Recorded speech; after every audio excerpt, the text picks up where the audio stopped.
नमस्कार एवरीवन, बहुत बहुत स्वागत है हमारे यूट्यूब चैनल पे। आशा करता हूँ सब अच्छे होंगे। और हमें स्टॉक में ट्रेड करना है। निफ्टी बैंक को थोड़ा सा भी ट्रेड नहीं करे, स्टॉक में ट्रेड करना है। और स्टॉक में जब भी ट्रेड करने के लिए मैं आता हूँ तो मैं आपको एक चीज बोलता हूँ कि अगर कोई भी चीजें व्यक्ति अगर वो अपनी स्किल यानी डाटा रीड करना और प्राइस एक्शन दोनों को कम्युनिकेशन मिला के ट्रेड करना सीख जाता है, तो मैं अपने एक्सपीरियंस से वादा करता हूँ कि आपके 10 में से 8 से 9 ट्रेड प्रॉफिट में जाएंगे ही जाएंगे। आपको 1500 कमाना बहुत बड़ी बात नहीं स्टॉक से, इंट्राडे से। तो जैसे हम बोलते हैं कि स्टॉक में ट्रेड करने के लिए सबसे इंपॉर्टेंट चीज होती है डायरेक्शन। यानी चार्ट तो आप बाद में देखते हो, पहले आप ये एक्सपेक्ट करते हो कि स्टॉक मूवमेंट कैसे करेगा, इसकी डायरेक्शन क्या है, इसकी स्ट्रेंथ क्या है, ए टू जेड सारी चीजें। तो स्टॉक में ट्रेड करने के लिए मेन चीज होता है ऑप्शन चेन का डाटा, उसके बाद होता है price action, A to Z सारी चीजें। मान के चलो हमारे 245 स्टॉक में सबसे पहली चीज कि आपको ये समझ में आना चाहिए कि ऑप्शन चेन जब आप समझते हो तो वैल्यूम, सीपीआर, पीसीआर पता सबको होता है। मेन चीज होती है इसकी स्ट्रेंथ पहचाना कि कितना वैल्यूम, कितना वाई, कितना क्राइटेरिया किस वैल्यूम का किस वाई का होना चाहिए, तो उसकी क्या स्ट्रेंथ होगी। हमारी बहुत सारे स्टॉक हैं, जैसे हमने वोल्टास है, यूपीएल है, बहुत सारे टीवीएस मोटर है। टीवीएस मोटर में क्या स्ट्रेंथ है, बेरिस है, कॉन्ट्रैक्ट है 4 5000 3000 5000 6000। तो जैसे ये वोल्टास है, टीवीएस मोटर है, ये स्टॉक क्या है, ये बेरिस तो जा रहा है, लेकिन इसकी स्ट्रेंथ हम इस पर ट्रेड क्या लेंगे, बेरिस लेंगे। लेकिन इसमें स्ट्रेंथ बड़ी नहीं है, तो हम जब भी इसमें ट्रेड लेंगे तो इस स्टॉक में ज्यादा बड़ा टारगेट नहीं लेंगे, विथ कंफर्मेशन लेंगे। ट्रेड लेंगे तो कंफर्मेशन के साथ ट्रेड लेंगे, एग्जैक्टली ऐसे। ये तो मैंने क्या बोला, ये बेरिस तो है यहाँ पे, लेकिन इसकी स्ट्रेंथ नहीं है। हम जब भी ट्रेड लेंगे तो इस पे कंफर्मेशन लेके ही ट्रेड लेंगे। अब जैसे मैंने बोला ना कि कंफर्मेशन और विदाउट कंफर्मेशन ट्रेड कैसे होता है, तो जैसे मैंने आपको क्लास में बताया है कि एक तरफा ट्रेड, यानी जो हम डाटा होता है जिसमें एक तरफा होता है। यानी जैसे मैंने बोला कि स्टॉक तीन तरीके के होते हैं। एक स्टॉक होता है जो स्मूथली बाइंग जाता है, लास्ट तक उसको एक ही डायरेक्शन पे चलना है, वो हमारा होता है एक तरफा ट्रेड। इसलिए आप विदाउट कंफर्मेशन पे ट्रेड ले लो, डायरेक्ट रजिस्ट्रेशन पे जाके बाई कर लो, वो भी टारगेट दे देगा 90 बार परसेंट। एक होता है जो काफी मशक्कत करके कॉन्सोलेशन करके ऊपर जाता है, वो उसमें आपको कंफर्मेशन करना पड़ेगा। एक जाता है जो रिवर्सल कर सकता है, तो ये जो टीवीएस मोटर है रिवर्सल वाला स्टॉक है, मतलब कहीं से रिवर्स कर सकता है, तो इसलिए हमें कंफर्मेशन लेना बहुत जरूरी होता है। तो यहाँ पे हमें कंफर्मेशन चाहिए।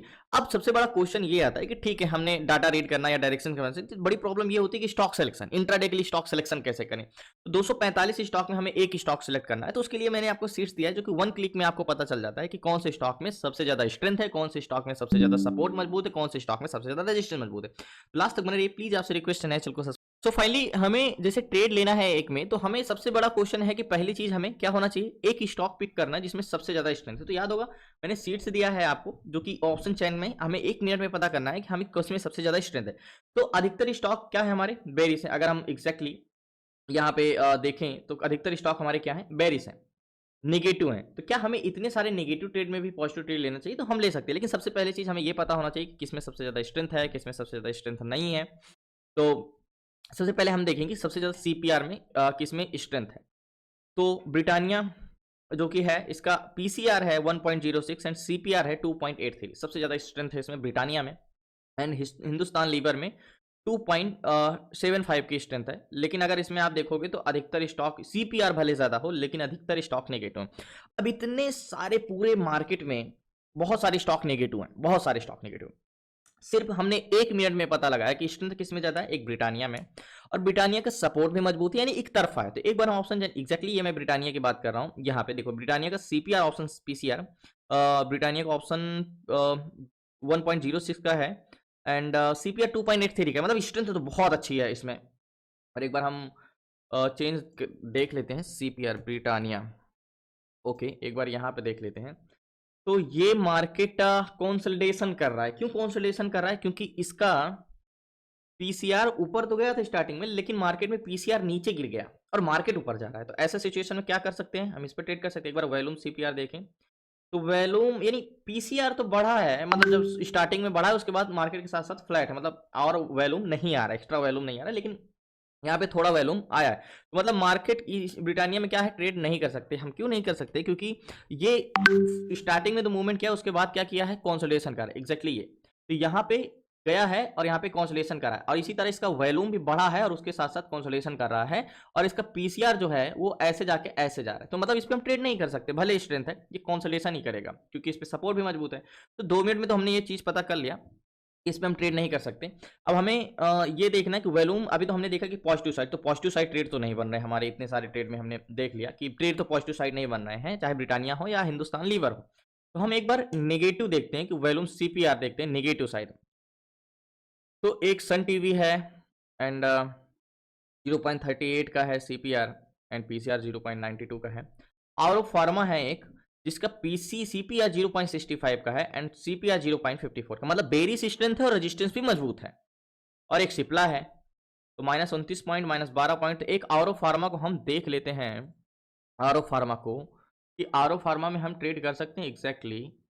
आरो फार्मा, ओके, आरो फार्मा एक्चुअली, आरो फार्मा का पीसीआर देखो, मार्केट में पीसीआर इतना गिरता जा रहा है, यहां से मार्केट क्या लिया, सपोर्ट लेके थोड़ा सा एक 1170 से 1180 तक गया है, लेकिन इसका जो ग्रीन लाइन है वो कंटिन्यू नीचे गिरा है, मतलब डाटा अभी भी गिर रहा है, भले मार्केट सपोर्ट ले रहा है, तो मतलब क्या करेगा, सपोर्ट जो लिया है आरो फार्मा का वो टूट जाएगा सीपीआर का।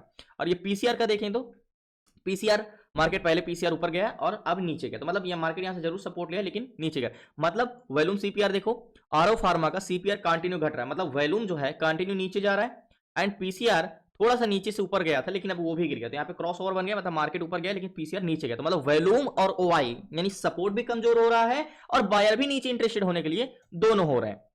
तो ये हमें क्या कर सकते हैं, इसमें हम ऑरो फार्मा में जाके ट्रेड कर सकते हैं, लेकिन इसके लिए मैंने क्या बोला आपको, एक बार ऑप्शन चैन में दिखा देता हूं कि हमें क्यों मैंने इसको चुना 2 मिनट के अंदर। बेरिस 10,000, 5,000, तो 2x की स्ट्रेंथ बेरिस 6,000 एंड 9,000, मतलब रेजिस्टेंस में मजबूत और बेरिस जाने के लिए स्टॉक में स्ट्रेंथ भी, तो इससे अच्छा क्या चाहिए, एक तरफा ट्रेड हुआ। तो ऑरो फार्मा में अभी हम एक चीज और दिखाते हैं आपको, ऑरो फार्मा, यहाँ पे ऑरो फार्मा, यहाँ पे ऑरो फार्मा जो है नीचे आ रहा था एग्जैक्टली यहाँ पे, और यहाँ पे ये सपोर्ट लिया है, लेकिन इसका जो वॉल्यूम है वो अभी भी नीचे ही जा रहा है बेरिस, तो मतलब इसकी कोई खास स्ट्रेंथ नहीं है, ये ऊपर नहीं जा सकता, इसको नीचे जाना ही है। और दूसरी चीज इसका पीसीआर भी, मतलब ये जो सपोर्ट लिया है इसका सपोर्ट मजबूत नहीं है, ये स्टॉक ऊपर नहीं जाएगा। तो वन डे टाइम फ्रेम में आ जाते हैं, और वन डे टाइम फ्रेम में आने के बाद इसमें एक हॉरिजॉन्टल जोन ड्रॉ करते हैं। हॉरिजॉन्टल जोन ड्रॉ करने के लिए ये एग्जैक्टली हमारा हॉरिजॉन्टल जोन का लाइन है, ठीक है। ये हमारा, इसको मैं फिर से जूम इन कर लेता हूं, कितना अच्छा ट्रेड मिला है, मतलब मार्केट को, लोगों को लग रहा है कि रिवर्सल, जो कि रिवर्सल नहीं है, सिर्फ बॉटम से थोड़ा सा बाउंस बैक किया और ये जल्द ही नीचे गिरेगा एग्जैक्टली। ये हमारा हॉरिजॉन्टल जोन हो गया। अब हम इस पे गैन कैलकुलेटर ड्रॉ करेंगे हॉरिजॉन्टल जोन। तो फाइनली ऑरो फार्मा का हॉरिजॉन्टल जोन का प्राइस क्या है, हॉरिजॉन्टल जोन का प्राइस है हमारा एग्जैक्टली 1178। ओके, तो 1178 गैन कैलकुलेटर में 1178 कैलकुलेट करेंगे तो गैन के हिसाब से कहना है कि भैया 1173 के नीचे जाएगा तो आप सेल कर सकते हो, 1181 के ऊपर जाएगा तो बाई कर सकते हो। तो आरो फार्मा कहां तक जा सकता है, मात्र 1182-81 तक ही जा सकता है, इसके ऊपर नहीं जाएगा। तो हम आरो फार्मा में ट्रेड लेंगे, यहाँ पे ध्यान समझिएगा, मैं ट्रेड यहाँ पे लूंगा, मुझे 100% विश्वास है, अगर मैंने ये वाला ग्राफ देख लिया एग्जैक्टली, ये ग्राफ आपको वैल्यूम का ग्राफ दिख रहा है, volume CPR green line exactly, LTP यहाँ पे बड़ा है, मतलब ऑरो फार्मा में स्टॉक ऊपर गया बट इसमें बायर इंटरेस्टेड नहीं हुए हैं, इसका बाइंग नहीं आई है, इस पे वैल्यूम नहीं आया है। दूसरी चीज इसका पीसीआर, पीसीआर भी सेम ऐसे ही है एग्जैक्टली, ये मार्केट ऊपर बढ़ा है बट सपोर्ट मजबूत नहीं हुआ, तो और फार्मा बहुत देर तक यहाँ पे मतलब सस्टेन नहीं कर पाएगा, नीचे गिर जाएगा। तो यहाँ पे हम ट्रेड लेते हैं, एक रिस्क रख लेंगे एग्जैक्टली, इस जोन का रिस्क रख लेंगे, इसके ऊपर का, और नीचे का टारगेट रख लेंगे 1366 का। तो लास्ट तक बन रही है, मैं इस पर ट्रेड लेता हूँ, और ये स्टॉक में 101% मुझे विश्वास है कि ये स्टॉक नीचे जाएगा, क्योंकि आपको मैंने बताया ना कि स्ट्रेंथ, रेजिस्टेंस में मजबूत एंड बेरिश स्ट्रेंथ भी। तो लास्ट तक बन रही है, मैं इस पर ट्रेड लेता हूँ। तो फाइनली ऑरो फार्मा में मैंने 200 क्वांटिटी है, 47,300 का फंड लगाया और मैंने सेल साइड ट्रेड लिया है। आपको मैं आज लाइव एग्जांपल बताने वाला हूं कि कैसे पैटर्न्स फेल होता है। यहाँ पे क्या बना है, एक inverted head and shoulder pattern बन रहा है ना, लेकिन ये फेल होगा, 101% फेल होगा। मैंने 200 क्वांटिटी ली है और 47,000 का फंड लगाया, और मेरा टारगेट पॉइंट ये होने वाला है, क्या है, ये वाला मेरा टारगेट पॉइंट होने वाला है।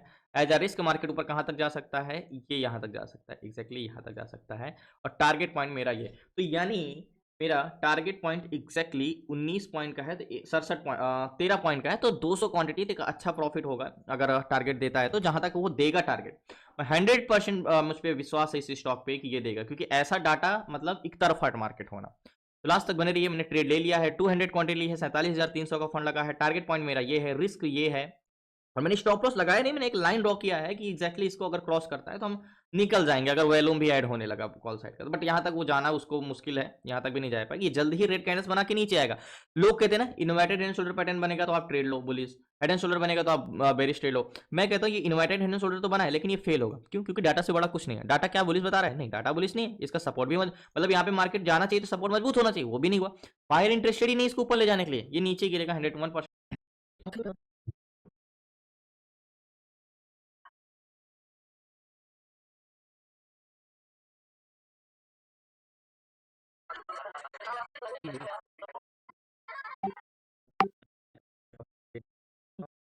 सो फाइनली जो मैंने ट्रेड लिया है आरो फार्मा में, मैंने एक चीज़ आपको बताया ना कि कितना भी मार्केट कोशिश कर रहा है जाने के लिए ऊपर, कंसोलिडेशन कर रहा है एंड जैसे मैंने बोला एक चीज़ आपको यहाँ पे दिखाया आरो फार्मा में कि इसका चेंज इन पीछे एक बार हम रिफ्रेश कर लेते हैं, सेम टू सेम वही हाल है जो पहले था आरो फार्मा में।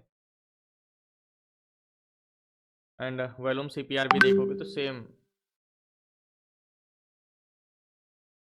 तो मेरे हिसाब से ज़्यादा कुछ इसमें चेंज होगा नहीं, और सेम टू सेम अभी भी देखो नीचे ही गिर रहा है। ये तो टीसीएस का है एग्जैक्टली सेम टू सेम। तो फाइनली आरो फार्मा में सेम टू सेम यहाँ पे सेम ब्लू लाइन नीचे जा रही है, रेड लाइन ऊपर जा रहा है, मतलब मार्केट ऊपर जा रहा है लेकिन इसका पीसीआर नीचे गिर रहा है। तो आरो फार्मा नीचे ही जाएगा, ये तय है। एंड सीपीआर की हम बात करें तो सेम टू सेम सीपीआर भी वही हाल है। मार्केट में देखो एग्जैक्टली नीचे कितना है, मतलब मार्केट भले ऊपर जा रहा है लेकिन एक भी डाटा इंटरेस्टेड नहीं है, तो ये गिरना तय है। इसको मैं 100% श्योर हूँ कि ये नीचे गिरेगा और मैं इस पर कोई स्टॉप लॉस नहीं लगाऊंगा, ये नीचे ही आएगा।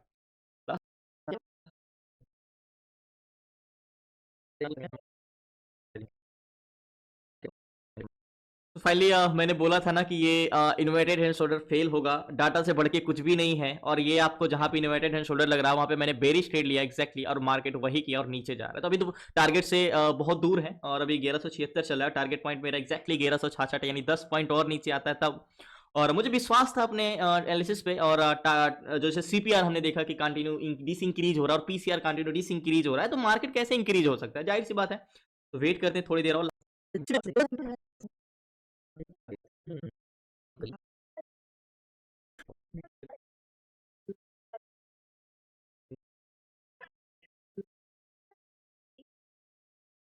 तो फाइनली आरो फार्मा नीचे आके कंसोलिडेशन कर रहा है, और एक बार आरो फार्मा को और देख लेते हैं क्या।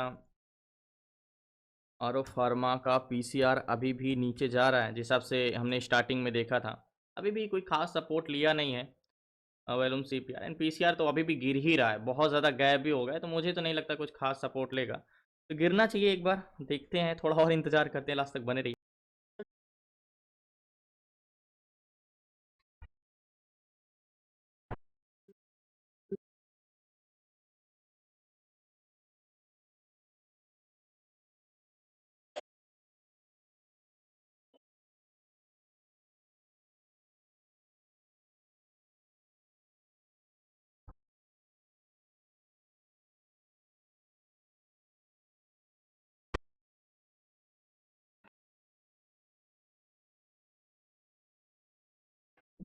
तो फाइनली आरो फार्मा कितना भी कोशिश कर ले वो ऊपर नहीं जा सकता, क्योंकि मैंने आपको आरो फार्मा को बार बार दिखा रहा हूँ कि इसमें कोई भी इंटरेस्टेड नहीं है कि ऊपर जाए। यहाँ पे आपको थोड़ा सा मार्केट ऊपर जाते हुए दिखा, लेकिन ब्लू लाइन कंटिन्यू नीचे है, तो आपको ये चीज़ें दिख रहा है। एंड वैल्यूम सीपीआर थोड़ा सा मॉर्निंग में जरूर ऊपर हुआ था लेकिन कॉन्सल्टेशन ही कर रहा है, तो कंटिन्यू नीचे आ रहा है। एंड आरो फार्मा को वेट करें कि फिर से नीचे आए जोन में। याद होगा हमने बाई यहाँ पे सेल यहाँ पे किया है, अभी 72-78 चला, लास्ट लो 69 तक आया था, 10 पॉइंट मिल भी रहा था। वेट करते हैं और इंतजार।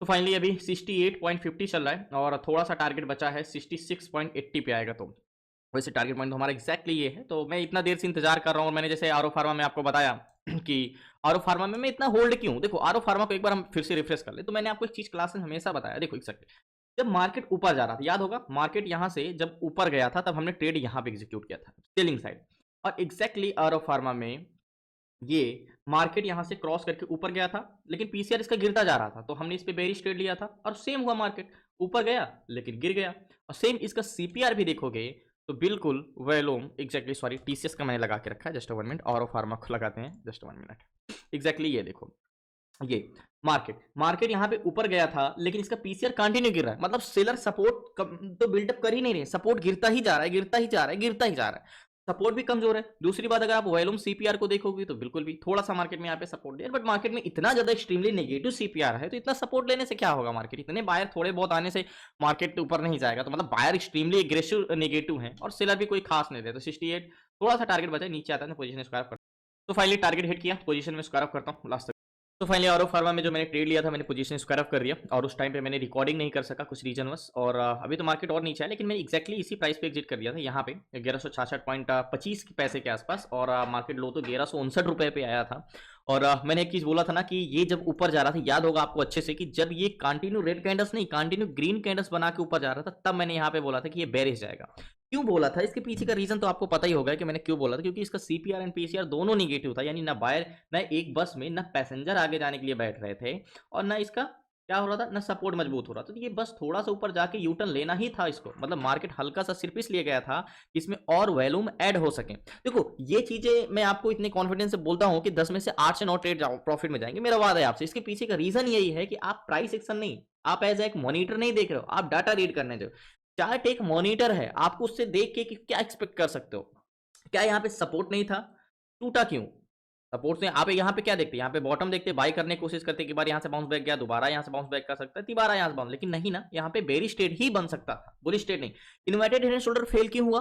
क्यों यहाँ पे market inverted head and shoulder pattern बन के ऊपर नहीं गया? लोग तो बोलते हैं कि inverted head and shoulder pattern बनेगा तो मार्केट ऊपर जाता है, बट ये क्यों नहीं गया? इसके पीछे का यही रीजन है कि मार्केट में डाटा मोस्ट इंपॉर्टेंट है, डायरेक्शन। याद होगा मैंने आपको एग्जैक्टली ऑरो फार्मा का यही बताया था कि इसका सीपीआर, इसका पीसीआर इसको हम एक बार देखें तो 0.54 का है, 0.65 का, मतलब extremely negative CPR, extremely negative PCR है, और जाहिर सी बात इसको चेंजेस होना ही था। इसीलिए मैंने इसको चुना था कि मोस्ट लोवेस्ट सीपीआर किस स्टॉक में है, जो कि आपको यहाँ पे अभी तो सीपीआर हमारा 0.69, थोड़ा सा सीपीआर चेंज हुए हैं, मीन सारे स्टॉक में थोड़ा सा बढ़े हैं। अगर हम यहाँ पे देखें तो लोवेस्ट सीपीआर भी एलटीटीएस में है थोड़ा सा।